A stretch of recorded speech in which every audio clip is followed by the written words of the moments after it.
Ini ada kelas yang kode IF dan kode EL ya. Nah, saya ingin tahu apakah yang EL dulu aja misalnya. Yang EL apakah seandainya ujian di kampus, ada yang keberatan?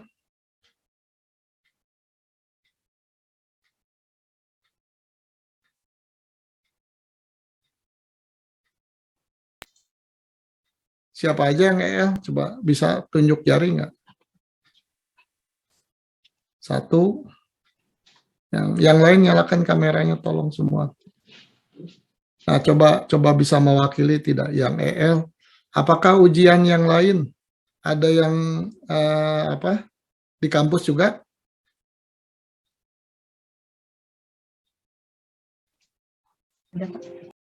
Ada. Ada, Pak. Ada ya. Kalau begitu jadinya saya tidak ini. Saya tuh hanya ada kekhawatiran saya membuat Anda harus, terutama yang jauh, harus terbang hanya gara-gara ujian ke sini, begitu ya. Nah, tapi kalau beberapa kuliah yang lain juga mendorong atau menyepakati begitu, saya kira jadi tidak ada masalah lah ya. Jadi bisa saya simpulkan yang EL tidak ada yang keberatan kalau ujiannya di kampus ya. Oke ya. Yang IF, yang ikut dari kelas kode IF, apakah ada yang keberatan kalau kuliah semesternya di kampus? Tidak ada. Ya, kalau tidak ada, jadi kita sepakati saja ya, ujian akhir semester kita laksanakan di kampus. Persisnya nanti akan diyakinkan lagi ujiannya ya. Sementara yang karena tadi masih simpang siur itu saya belum pastikan.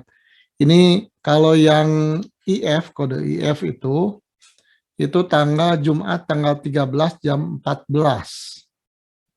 Nah, saya mau tanya ini, kalau yang EL apakah bentrok tidak kalau 13 Mei jam 14 dengan ujian lain bentrok tidak? Tidak. Baik. Kalau begitu supaya saya buat soalnya nanti sama untuk semua ya kelas IF maupun EL. Jadi sekali lagi kita sepakati ya, kita sepakati ujian akhir semester untuk kuliah ini untuk kelas EL dan IF akan dijalankan di waktu yang sama.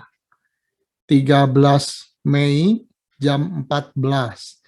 Yang IF sudah ada ruangannya, yang EL belum ditentukan ruangannya, nanti akan diberitahukan menyusul. Ya, tapi akan kami carikan ruangan yang sama, sehingga waktu ujian sama, soal juga sama. Ya, nanti Ibu Atina akan membantu mensinkronkan ininya ya, jadwal dan mencarikan ruangannya. Nah, oke. Lalu materi ujian ya lengkap. Pokoknya semua yang sudah disampaikan di kelas ya. Tidak keluar dari itu. Kalaupun ada yang keluar dari materi yang itu, sifatnya menanyakan pendapat Anda. Jadi kalau knowledge itu sesuai dengan yang dikuliahkan. Tapi di luar knowledge mungkin ada soal yang minta pendapat. Ya, pendapat Anda bagaimana? Ya itu saya kira silakan nanti berpendapat dengan berbagai argumentasi yang bisa diterima atau masuk akal. Ya, ya. Barangkali ada pertanyaan dulu mengenai ujian. Izin bertanya, Pak. Silakan. Andri, Pak. Ya, Andri, silakan. Untuk tanggal 13, saya pengen tahu aja sih, Pak, buat teman-teman yang ada di luar kota gitu, apakah tidak keberatan untuk masalah tiket kan itu bareng sama arus balik ya Pak. Mhm, Dekat sama apa namanya? Dekat sama hari raya gitu. mhm. Tapi khawatir ada teman-teman yang apa namanya? Dapat tiketnya mahal sekali atau gimana gitu Pak. Ya, Atau yang susah. ya, gini aja saya kira ya. Sementara planningnya seperti itu. Nah, saya kan tiket bisa dicari sekarang dalam waktu katakanlah 2 hari ya. Kalau memang tidak reasonable tiketnya, nah nanti apa? Saya kira boleh diajukan satu pertemuan untuk kita diskusikan. Ya, saya memahami lah itu apa kekhawatiran itu. Tapi saya berasumsi bahwa semua punya apa ya, semua dimudahkan oleh Tuhan begitu ya untuk apa mendapat tiket dengan harga yang reasonable gitu ya. Jadi gitu aja saya kira apa silakan dalam waktu 2 hari ini ya segera hunting tiket ya. Apakah masih memungkinkan mendapat tiket dengan harga yang masuk akal begitu ya untuk tanggal 13 ikut ujian begitu. Kalau ternyata harganya tidak masuk akal, ya paling tidak 2 kali lebih gitu. Nah, itu saya kira silakan nanti apa mengajukan untuk ini aja lah, kontak Bu Atina aja nanti untuk minta waktu dialog dengan saya.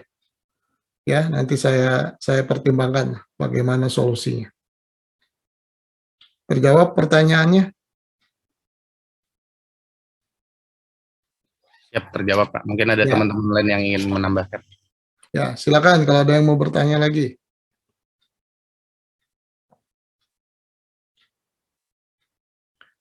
Ya, kalau terlepas dari harga tiket, saya kira semua memang sudah harus menyiapkan diri menetap di Bandung ya, terlepas tadi dari harga tiket karena bersamaan dengan arus balik mudik ya.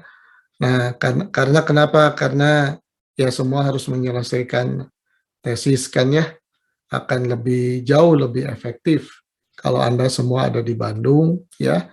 Dosen pun setelah hari raya nanti sudah diharapkan sesering mungkin keberadaannya di kampus sehingga intensitas dialog pertemuan dengan pembimbing untuk tesis nanti akan lebih efektif berjalan ya.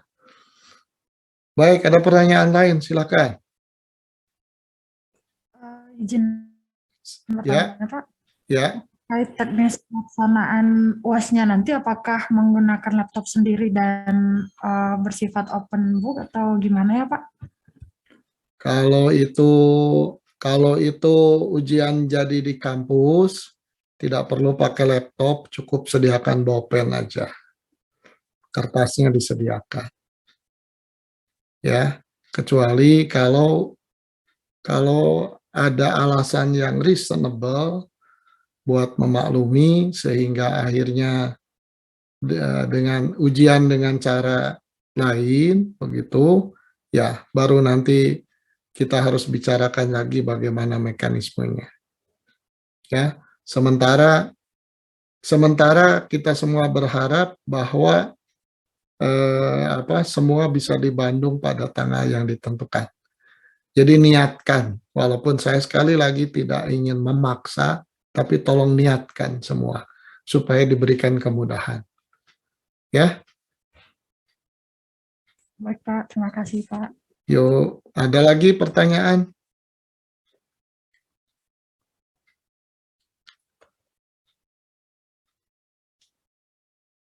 Ya, kalau tidak ada pertanyaan tentang ujian, saya buka. Kalau ada pertanyaan tentang seluruh materi sejak awal hingga yang terakhir, ada yang mau ditanyakan, didiskusikan, boleh. Silakan.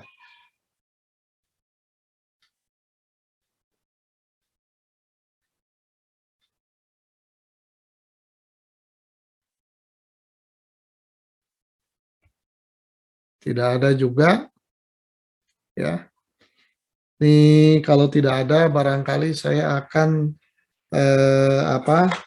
mencoba mereview dengan sangat ringkas ya materi-materi kita dari awal begitu sehingga mewakili resume lah gitu ya, kesimpulan dari kuliah kita seluruh materi itu jadi bagaimana. Tapi tidak akan lama karena saya seharusnya sudah masuk ke ruangan virtual untuk satu acara webinar G20 ya.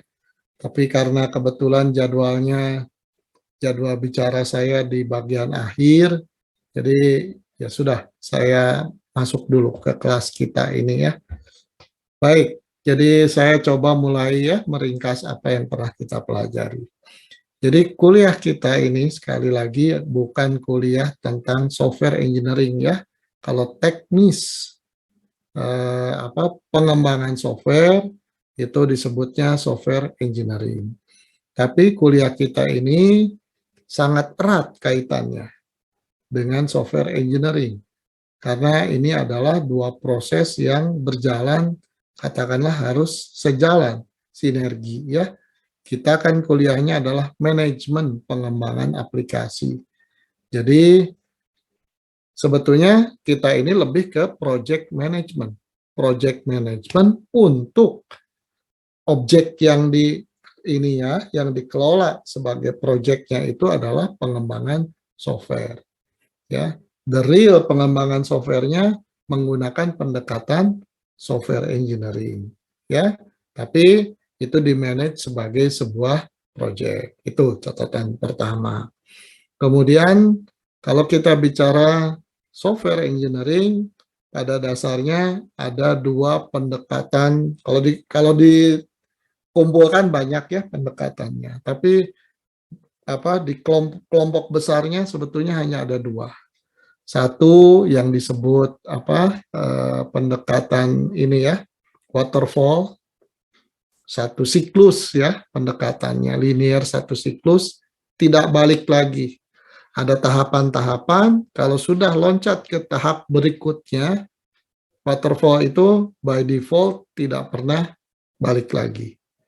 Ya, tapi di dalam satu tahapan yang belum loncat ke tahap berikutnya, itu bisa aja ada mekanisme feedback ya, pemeriksaan, oh ini belum lengkap, dilengkapi lagi, balik lagi, seperti itu ada, bisa.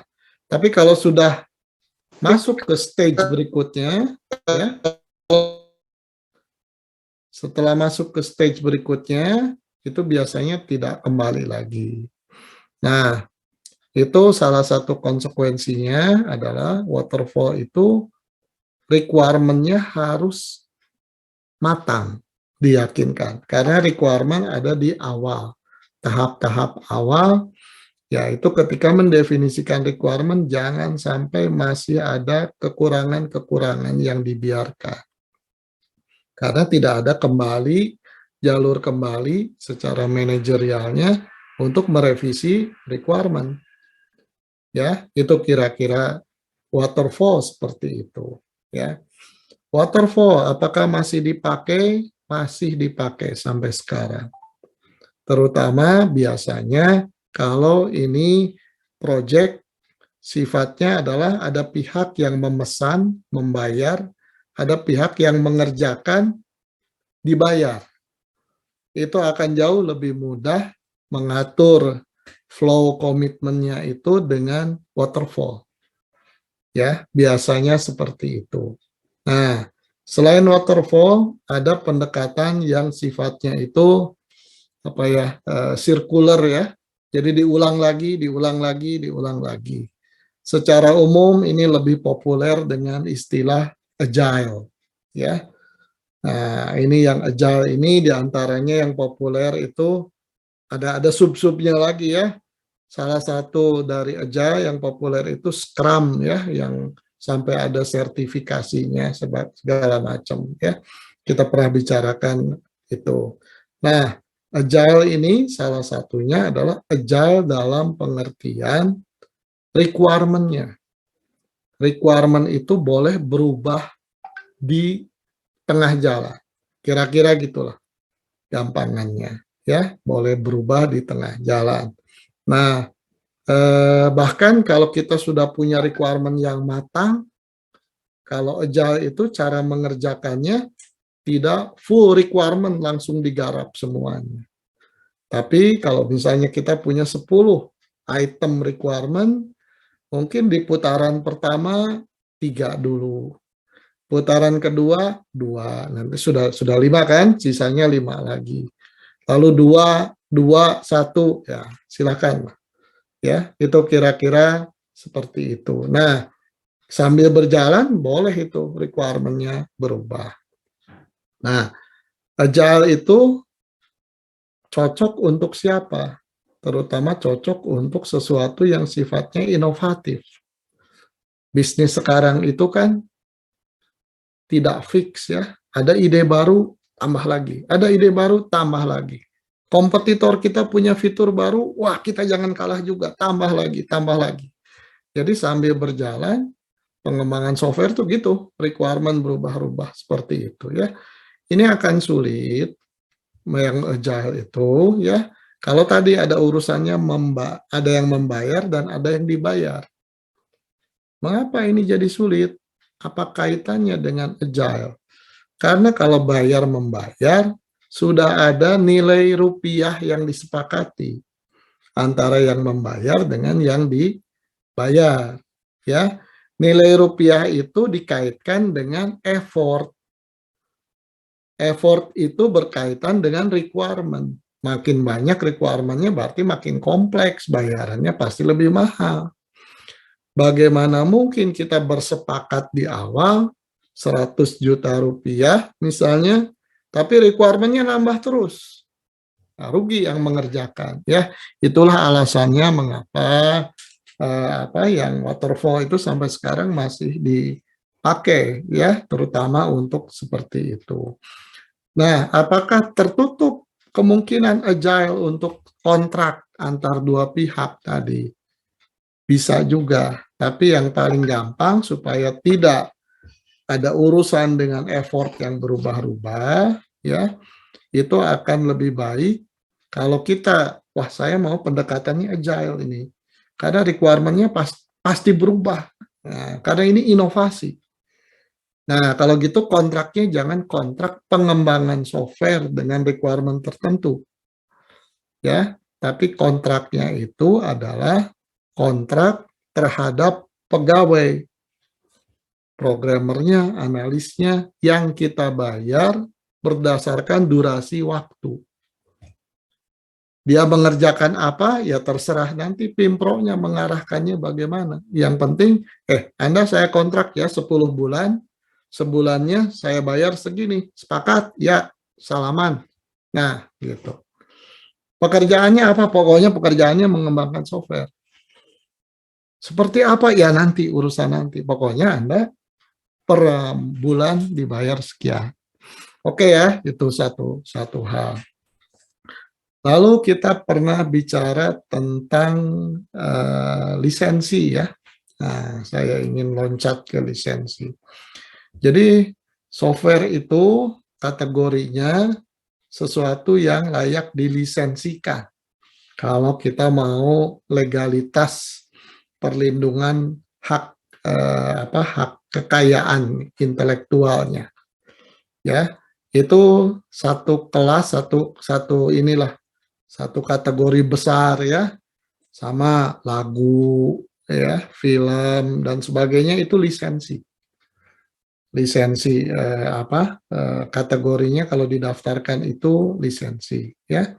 Nah, berdasarkan undang-undang kalau kita mengembangkan sesuatu yang kategorinya tadi hak ciptanya didaftarkan dengan pola lisensi itu ininya si hak pemegang lisensinya otomatis melekat kepada siapa yang benar-benar pembuatnya. Saya menciptakan lagu, sebetulnya lagu itu tanpa didaftarkan pun ya, itu sebetulnya hak yang membuat lagu itu. Lisensinya otomatis melekat ke sana. Didaftarkan itu supaya kalau ada urusan hukum, jadi lebih mudah. Kita punya bukti. Nah, inilah saya penciptanya, saya daftarkan tanggal sekian, ini buktinya. Ya. Nah, tapi sebetulnya by default itu melekat ke penciptanya, termasuk software. Oleh karena itu, kita harus tahu ada sebuah situasi yang harus diamankan berkaitan dengan pengembangan software. Jadi kalau kita dibayar oleh seseorang untuk membuat software, lalu tidak ada pengaturan di dalam perjanjiannya tentang hak ciptanya, ya, itu bisa atau ada kemungkinan, bahkan sah kemungkinannya menurut undang-undang, ya, si orang yang dibayar itu mengatakan, Pak, ini software ini saya buat, kopinya buat Bapak, tapi hak ciptanya punya saya. Loh, kata yang bayar, nggak bisa dong, kan saya sudah bayar loh. Iya, Bapak bayar sih, betul bayar, saya kan bekerja untuk Bapak. Tapi berdasarkan undang-undang, ini hak ciptanya saya yang membuat. Nah, ini confuse ya, seperti itu ya. Walaupun tadi logikanya kan dibayar tuh maksudnya untuk saya. Nah, untuk menghindari confuse itu harus lebih tegas di dalam perjanjiannya. Jadi yang membayar itu membayar kepada yang mengerjakan software untuk membuat software. Tambahkan konsekuensi dari dibayar itu setelah softwarenya jadi, hak ciptanya itu ditransfer, diserahkan kepada yang membayar. Tuntas kalau begitu, beres. Itu saya kira yang paling penting dari lisensi ya, berkaitan dengan software. Nah, kalau saya ingatkan secara umum, jadi kalau Anda pembuat software, betul-betul kreasi sendiri, ya, tidak ada keterlibatan pihak lain, maka begitu punya software, segera daftarkan. Supaya apa? Supaya mudah kalau ada urusan yang berkaitan dengan hukum, ya. Jangan berpikiran, kan kata undang-undang itu otomatis melekat ke saya, tapi nanti jadi repot kalau harus ada pembuktian, ya. Nah, itu tadi loncat ke lisensi. Sekarang mundur lagi, pengembangan tadi ya, proses pengembangan, ada yang waterfall, lalu ada yang agile ya. Kemudian software apapun dengan cara apapun pasti selalu mengacu pada sesuatu yang namanya requirement.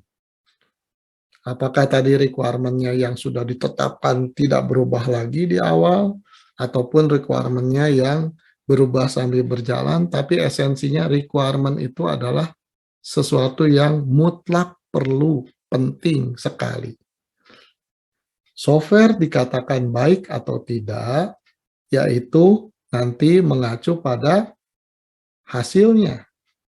Hasilnya itu dilihat dari dua ya, satu fungsinya, satu lagi performance non-fungsi, kecepatan, kehandalan, dan sebagainya, itu performance yang non-fungsional. Satu lagi fungsionalnya. Nah, fungsionalnya dan performance-nya dikatakan baik kemana? Acuannya. Ya, acuannya itu balik lagi ke dokumen requirement.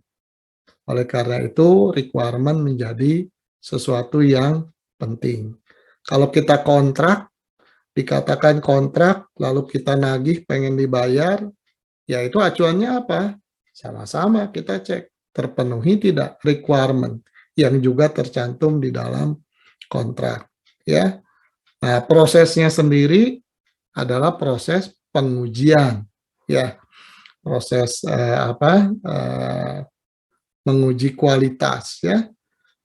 Itu ada quality, kalau kita bicara kualitas ya, ada testing begitu ya, quality control, ada quality assurance. Walaupun ini sering blur satu sama lain, sering dipertukarkan kadang-kadang satu sama lain, tetapi by definition sebetulnya itu berbeda, ya. Quality control itu orientasinya pada hasil. Dalam hal ini software yang kita buat. Jadi quality control itu prakteknya menjalankan proses testing untuk menguji betul tidak nih fungsinya terpenuhi sesuai requirement. Betul nggak nih performance-nya terpenuhi sesuai requirement, gitu ya. Nah, itu satu quality control ya yang sangat erat dengan testing. Ada satu lagi quality assurance. Kalau quality assurance itu lebih meyakinkan bahwa ini ada life cycle, ada tahapan-tahapan yang harus dipenuhi. Apakah tahapan-tahapan itu dijalani semuanya dengan benar, dengan baik, dengan kualitas yang baik tahapannya, tapi lebih ke memeriksa proses, meyakinkan bahwa prosesnya sudah dilakukan dengan benar. Kalau quality control, dalam tanda kutip, I don't care about the process. Yang penting mana softwarenya udah jadi nggak saya uji. Nah, gampangannya gitulah. Ya, kalau quality assurance justru mana? Ini sebentar. Kalau quality control sebentar, kata orang quality assurance sebentar. Saya nggak mau ngecek dulu itu. Saya mau ngecek dulu benar nggak nih tahapannya. Loh, ini tahapan ini dilewat ya. Wah, kayak gitu tuh. Itu quality assurance seperti itu ya. Jadi untuk menjamin sebuah software itu baik, idealnya dua-duanya dilakukan. Quality assurance juga quality control. Nah, orang yang melakukan penjagaan kualitas ini biasanya di dalam sebuah project management pengembangan aplikasi itu diharuskan independen. Ya, independen. Independen ini relatif ya, seketat apa, seindependen apa. Nah, independen tuh siapa dengan siapa? Kalau independen kan keterpisahan bicaranya ya. Nah, independen itu adalah antara grup yang mengembangkan, yang membuat, dengan grup yang memeriksa. Kira-kira itu harus independen. Walaupun bisa jadi ini di bawah satu pimpinan yang sama. Tapi grup ini harus relatif terpisah. Jangan, ya sudahlah, kamu hari Senin sampai Kamis jadi developer ya. Nah, nanti apa yang sudah kamu develop Senin sampai Kamis, hari Jumatnya kamu periksa. Nah, oleh orang yang sama. Nah, itu tidak boleh. Ya, atau tukeran pun nggak dianjurkan, kurang independen. Ya, ini ada semua tim developer, lalu ini membuat modul A, ini membuat modul B, lalu cross tukar ya. Nah, karena untuk menjadi seorang quality control, quality assurance itu ada knowledge khusus yang perlu diketahui juga. Ya, dan kalau yang memeriksanya ya orang yang sama, pihak yang sama, akan kecenderungan itu menjadi pemalas ya. Aduh, masa dia harus mengungkap kebodohannya diri sendiri begitu. Ya, oleh karena itu harus relatif independen. Oke, itu item berikutnya.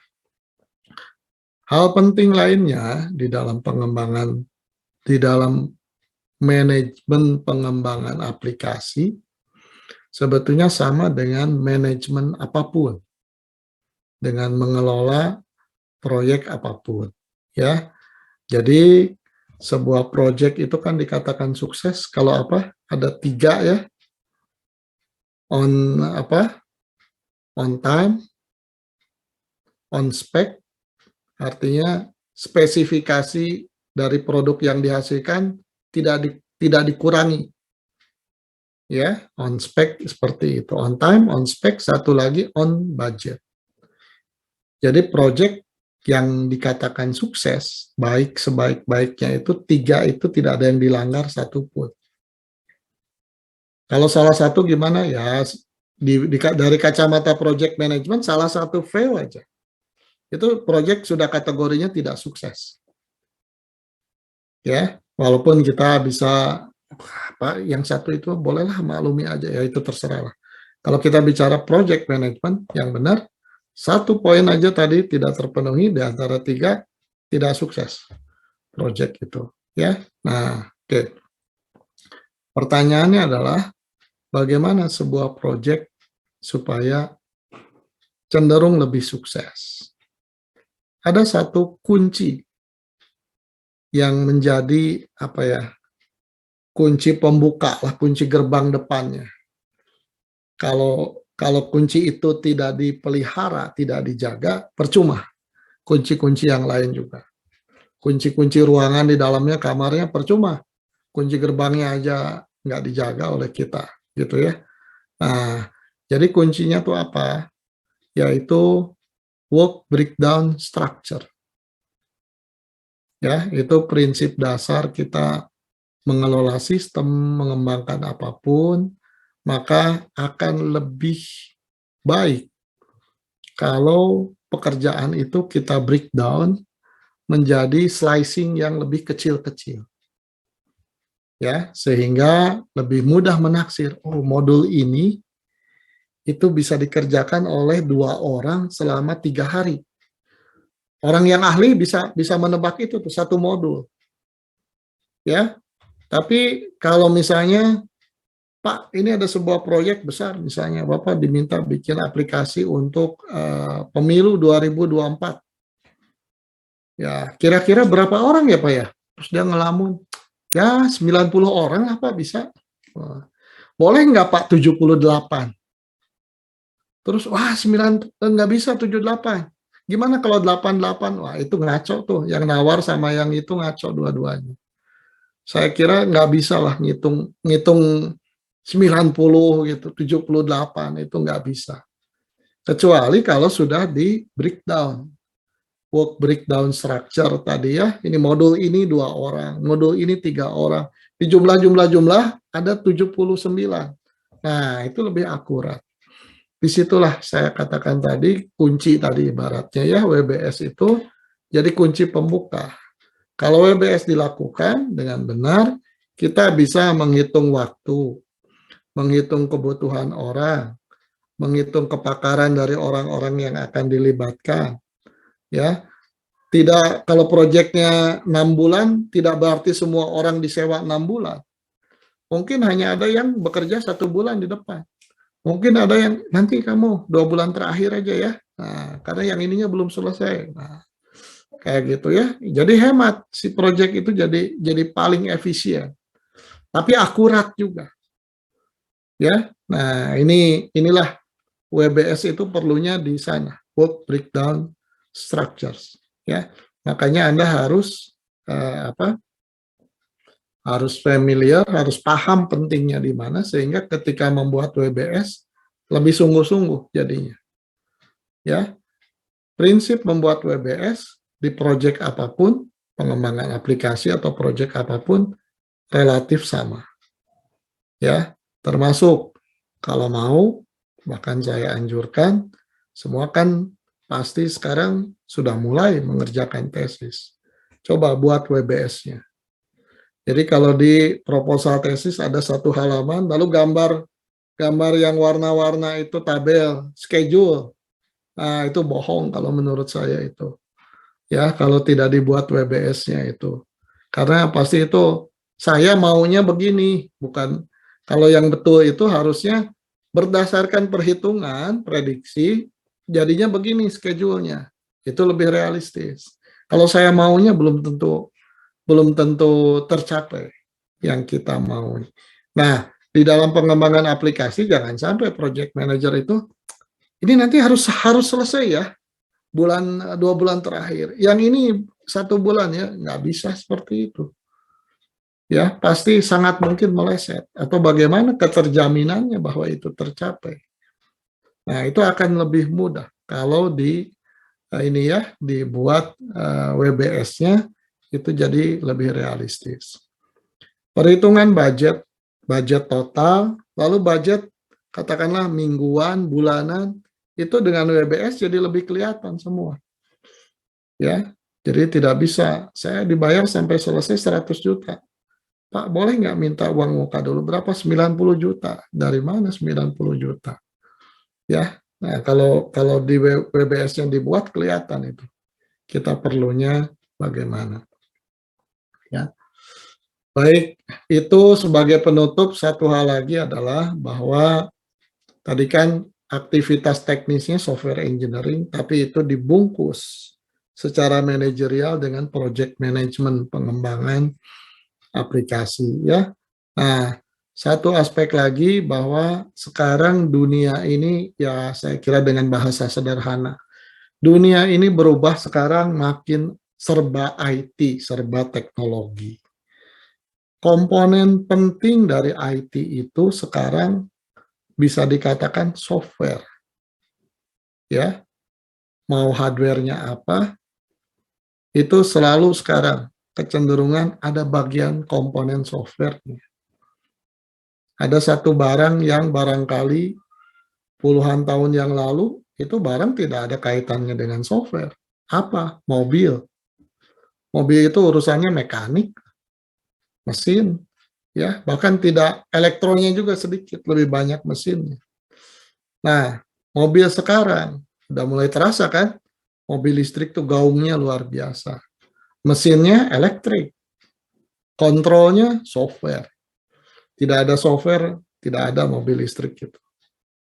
Ya, jadi nah ini makin melekat di mana-mana. Jadi kegiatan pengembangan aplikasi itu akan menjadi satu hal yang jalan terus luar biasa.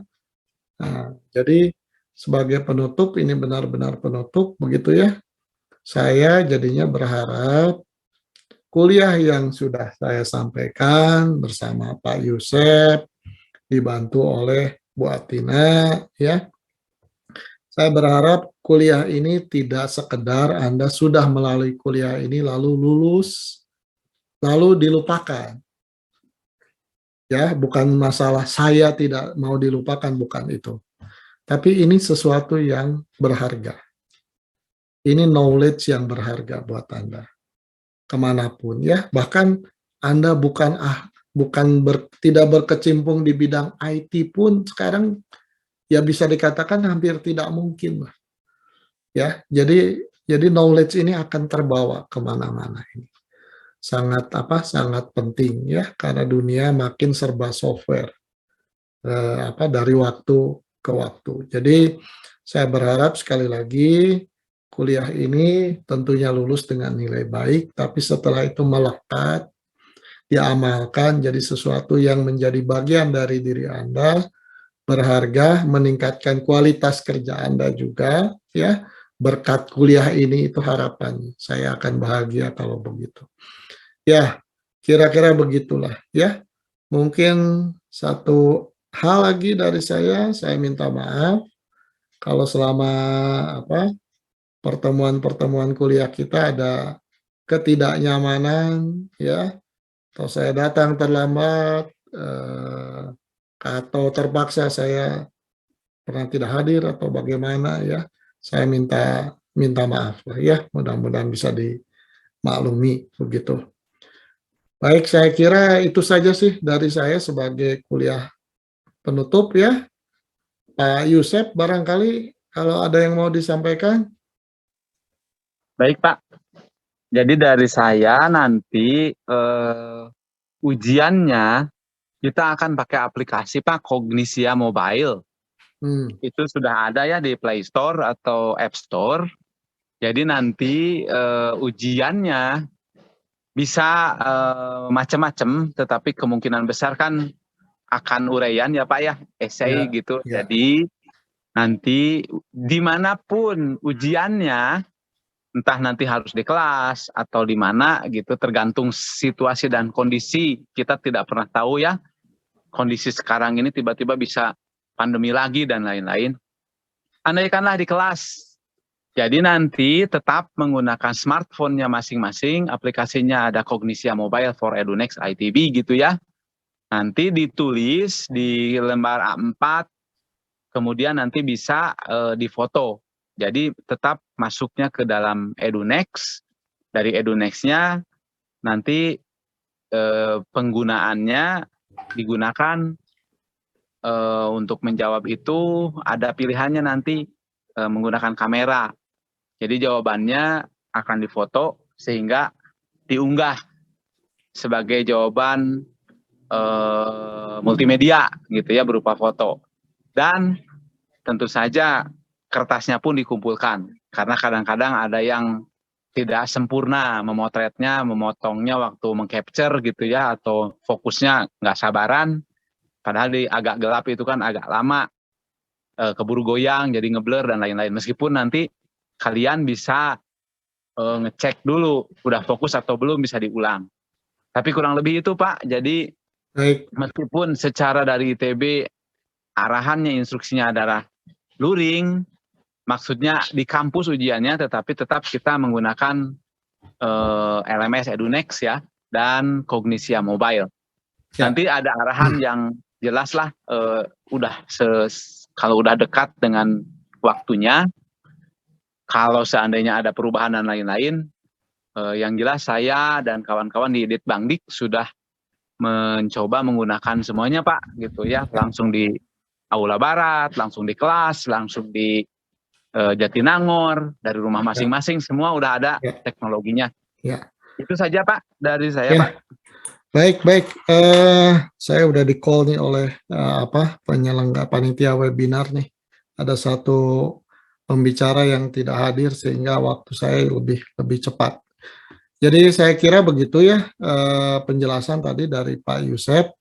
Tolong dimonitor saja terus EduNext-nya kalau ada pengumuman perubahan-perubahan. Lalu tadi yang masalah tiket kalau memang sangat mahal, tidak reasonable, saya kira nanti atur waktu aja untuk berkumpul, dialog dengan saya.